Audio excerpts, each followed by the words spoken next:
अऊज़ु बिल्लाहि मिनश्शैतानिर्रजीम बिस्मिल्लाहिर्रहमानिर्रहीम। अस्सलाम वालेकुम ख़वातीन हज़रात।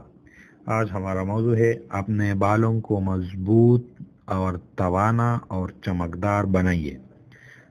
ये एक घरेलू नुस्खा है। जिन हज़रात या ख़वातीन या लड़कियों के बाल कमज़ोर हो और चमकदार ना हो तो इस दवाई से आप अपने बालों को मज़बूत, खूबसूरत और चमकदार बना सकते हैं। ये एक घरेलू नुस्खा है, अपने घर में बना सकते हैं। ये दवाई किसी भी पंसार स्टोर से मिलती है। इसका तरीका ये है कि सर के बालों की मजबूती के लिए 1 किलो सरसों के तेल को कढ़ाई में गरम करें।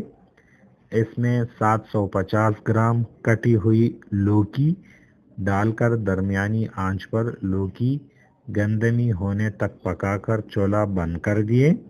ठंडा हो जाने से उस पर छानकर बोतल में भर ले और हफ्ते में 2 मरतबा बालों की जड़ों में इस तेल से मालिश करें। 15 दिन के बाद इंशाल्लाह आपके बाल मजबूत भी होंगे, चमकदार भी होंगे और तवाना भी होंगे। और साथ हमारा चैनल सब्सक्राइब करना ना भूलिए। शुक्रिया। अल्लाह हाफिज़।